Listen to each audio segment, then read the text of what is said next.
जिंदगी हर कदम एक नई जंग है। जिंदगी हर कदम एक नई जंग है।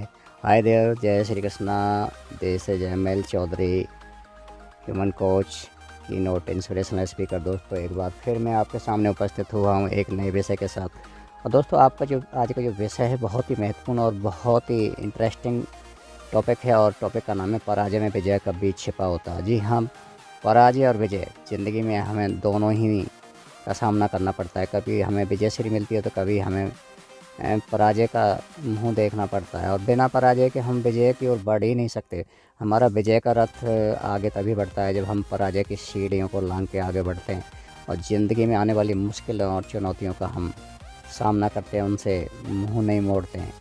Right friends, today in this video I'm going to tell you the most important ingredients that will definitely lead you to the new heights in your life. आप ज़िंदगी में नई ऊंचाइयों को कैसे छू सकते हैं। आप 2024 जो साल है जिसमें बहुत सारी शुभकामनाएं, गुड विशेज आपके नियर एंड डियर वंस ने और रिलेटिव्स ने आपको भेजी हैं, आपके चाहने वालों ने भेजी हैं, तो वो एक सकारात्मक माइंड ऑफ फ्रेम का निर्माण तो ज़रूर कर सकती हैं। लेकिन क्या केवल कोरी विशेष से और शुभकामनाओं से हमारे जीवन में हमें विजय मिल जाएगी? कदापि नहीं दोस्तों। जब तक हम किसी कार्य क्षेत्र को नहीं चुनेंगे, हमारा कोई प्लान, हमारा कोई सपना नहीं होगा दोस्तों। हाँ, बिल्कुल सही आपने कहा, हमारा सपना। तो जिन लोगों के पास सपने होते हैं, बाकी ज़िंदगी में वही लोग जीतते हैं, वही लोग ज़िंदगी को जीते हैं और जीतते हैं। जिनका कोई सपना नहीं है दोस्तों, वो एक डेड बॉडी की तरह है, वही धरती पर चलती फिरती लाश से ज़्यादा कुछ भी नहीं है दोस्तों। तो पराजय में विजय का बीज छिपा होता है, ये बिल्कुल सही आपने सुना। और जीतने के लिए पराजित होना भी बहुत ज़रूरी है ज़िंदगी में। अगर हम पराजित नहीं होंगे तो हमें जो जीवन हमें जो सबक सिखाता है, जो जो एक्सपीरियंस हमको मिलता है, जो तजुर्बा मिलता है, जो एक कड़वाहट या एक मिठास हमको जो मिलती है इस बीच की जर्नी में, वो बहुत ज़रूरी है दोस्तों। वैसे तो हमारा जन्म हुआ और एक दिन हमको इस दुनिया से जाना भी है। बीच में जो एक खूबसूरत जो ज़िंदगी की जो जर्नी है, जो यात्रा है, इसमें हर पल को हमें एंजॉय करते हुए अपने लक्ष्यों को हासिल करना है। यहाँ सवाल बहुत इंपॉर्टेंट है, लक्ष्य। क्या आपके जीवन में कोई लक्ष्य है? क्या आपका कोई एम है, एम्बिशन है? आप कुछ पाना चाहते हैं, आपको कुछ अचीव करना है? आपने बहुत कुछ हाथ पैर के फेंक के देख लिया, लेकिन अभी तक कुछ सकारात्मक देखने को नहीं मिला। बिल्कुल सही, राइट दोस्तों। तो this is not important where you are right now, but this is important where you want to reach. आपको जाना कहाँ है, आज आप कहाँ, फ़र्क नहीं पड़ता। लेकिन अगर ये क्लियर है कि आपको जाना कहाँ है, तो वॉच को फ़र्क पड़ता है दोस्तों। तो सबसे पहले आपको ये तय करना पड़ेगा आपका एम क्या है। What is your dream? What do you really want out of your this beautiful life? जीवन में जो आपको ये भगवान ने दिया है आपको, इसमें आप वाकई में पाना क्या चाहते हो? ऐसे कौन से 10 बातें हैं जो आप ज़िंदगी में पूरा करना चाहते हैं? तो ज़िंदगी और मौत में कोई ज़्यादा फ़र्क नहीं दोस्तों। जीवन और मृत्यु, मोक्ष और मृत्यु कोई बड़ी बात नहीं है। तो मोक्ष का मतलब क्या होता है दोस्तों? यदि हमारी सारी तमन्नाएं पूरी हो जाएं तो यही मोक्ष कहलाता है, और यदि हमारी तमन्नाएं अधूरी रह जाएं तो यह मृत्यु कहलाती है दोस्तों। अगर आपको मोक्ष प्राप्त करना है, मुक्ति पानी है और इस जीवन को खुशियों से भरना है, खुशियाँ डालनी है अपनों की गोद में, अपने परिवार को, अपने माता पिता भाई बहनों को खुश करना है, सभी को खुश करना है, समाज के लिए आपको काम करना है, राष्ट्र निर्माण में आपको योगदान देना है, तो दोस्तों आपको अपना एक एम तय करना पड़ेगा। बिना एम के बिल्कुल भी कुछ भी संभव नहीं है। आपका क्लियर एम होना चाहिए कि मुझे यहाँ पहुँचना, मुझे ये चीज़ चाहिए एट एनी कॉस्ट, इसके बगैर मैं ज़िंदगी जी नहीं सकता। इस तरह की बर्निंग डिज़ायर आपके पास होनी चाहिए।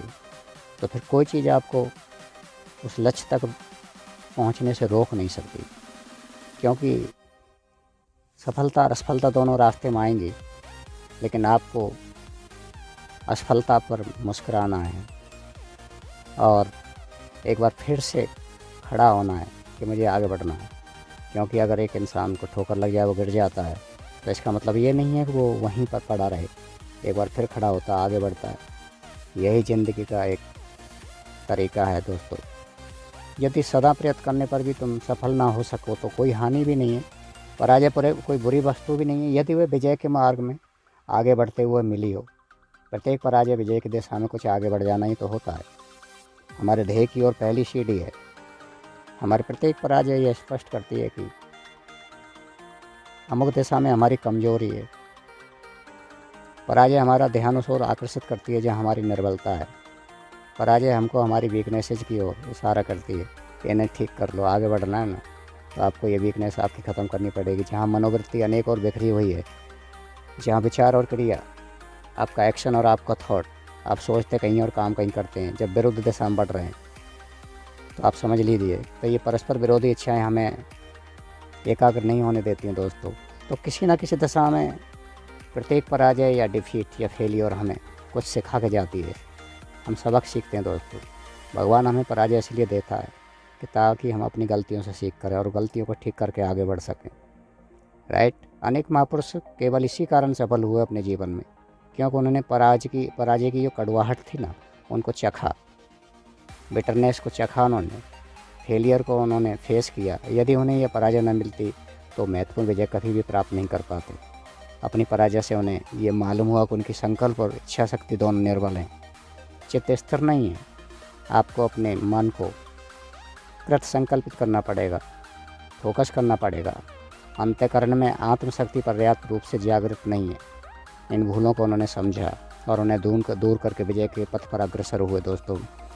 तो दोस्तों हमारे पास बहुत कुछ है, अच्छा अनुभव है, अच्छा व्यक्तित्व है, शिक्षा है और परिवार का साथ भी है, लेकिन फिर ये सब बाह्य साधन हैं, इनके साथ साथ हमें आंतरिक साधनों का विकास करना पड़ेगा। अगर आपके पास बाह्य साधन बहुत हैं और आंतरिक साधन नहीं है तो ये बाह्य साधन भी एक दिन हमसे चले जाएंगे। तो आंतरिक साधन वो कौन से हैं जिनका विकास हमें करना पड़ेगा मित्रों? तो आंतरिक साधन एक साहस, पेशेंस, एक धैर्य आपके अंदर होना चाहिए। बहादुरी लोगों में बहुत होती है, शौर्य बहुत होता है। कई लोग मिलेंगे जिनमें शौर्य बहुत है, लेकिन वो ज़्यादा देर तक नहीं टिक पाते हैं। टिकने के लिए पेशेंस की आवश्यकता होती है, धैर्य की आवश्यकता होती है। तो ये शौर्य और पेशेंस के ये दो जो पहिए हैं ना, जब इनमें बैलेंस रहेगा ना, शौर्यता के साथ में जब हम पेशेंस भी रखेंगे, तो हमारी जो सफलता की जो गाड़ी है, जो सफलता की सीढ़ियाँ हैं, हम ऊपर बढ़ते हुए चले जाएंगे। तो मैंने कहा ना, अगर आपके पास आंतरिक बलों का अभाव है, ठीक है, आपके पास आपकी आत्मिक शक्ति का अभाव है, आत्मविश्वास का अभाव है, यदि आपको फेथ नहीं है, अभी आपका फेथ है 99.9% नहीं चलेगा दोस्तों। फेथ आपका 100% होना चाहिए कि जो आप काम कर रहे हैं उसमें आपको निश्चित रूप से सफलता मिलेगी और वो काम सही है। किसी गलत रास्ते से बढ़ के हमें ज़िंदगी में विजय प्राप्त नहीं करनी है।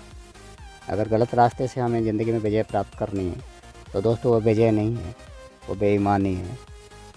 तो एक फ़र्क है दोस्तों, ठीक है। Let me define you the definition of success.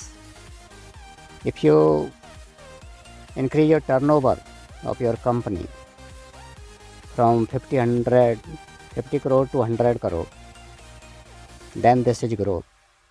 And if you increase the turnover of your company from 100 crore to 500 crore, this is growth.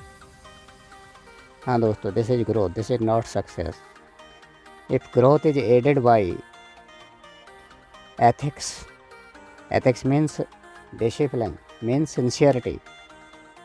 Growth plus ethics is equal to progress. यदि आपकी growth ethics के साथ हुई है किसी भी क्षेत्र में, चाहे वो आपका जॉब हो, बिजनेस हो या आपका शिक्षा का क्षेत्र हो, तो वो प्रोग्रेस कहलाती है दोस्तों। Still progress is not success. अभी भी प्रोग्रेस को आप सक्सेस नहीं कह सकते। तो हम आखिर सक्सेस किसको कह सकते हैं? आखिर अल्टीमेट जो विक्ट्री है वो हमारी क्या है? यदि प्रोग्रेस में आपकी ह्यूमैनिटी जुड़ी हो, मानव सेवा का भाव के आपके अंदर हो, ह्यूमैनिटी, मोरलिटी हो, नैतिकता का भाव हो, यानी आपने अनुचित तरीके का कभी कोई प्रयोग अपने बिजनेस में या जॉब में नहीं किया हो, प्लस आपका एक कैरेक्टर हो काम को करने का, राइट, आपका स्ट्रॉन्ग कैरेक्टर हो, तो इन सब चीज़ों को मिला करके आपकी सक्सेस बनती है, आपकी जीत बनती है, और आप यानी आपको एक स्थायी एक सफलता मिलती है, आपको विजय प्राप्त होती है दोस्तों। तो इसलिए मेरा ये कहना है कि आपको जिस भी काम में, आपका जो भी क्षेत्र हो, वर्क एरिया हो, जॉब या बिजनेस हो, या आपका कोई अध्ययन का क्षेत्र हो, जो भी आप पाना चाहते हैं, जो भी आप करना चाहते हैं, इसे पूरी निष्ठा, ईमानदारी और एथिक्स के साथ करें, मॉरलिटी और ह्यूमैनिटी के साथ करें, और ईश्वर को हमेशा अपने हृदय में स्थान देते हुए, उसको मानते हुए, वो हमेशा आपको देखता है, आप सच्चाई के मार्ग पर आगे बढ़े, तो निश्चित रूप से आपने जो सोचा है, जो आप पाना चाहते हैं, वह आपको अवश्य हासिल होगा। तो धन्यवाद दोस्तों। इससे पहले कि मैं आपसे विदा लूँ, तो अगर ये वीडियो आपको अच्छी लगी तो आप चैनल को सब्सक्राइब करें, और ऐसे नए वीडियो पाने के लिए कम से कम 2 बार क्लिक बटन को दबाएं। धन्यवाद।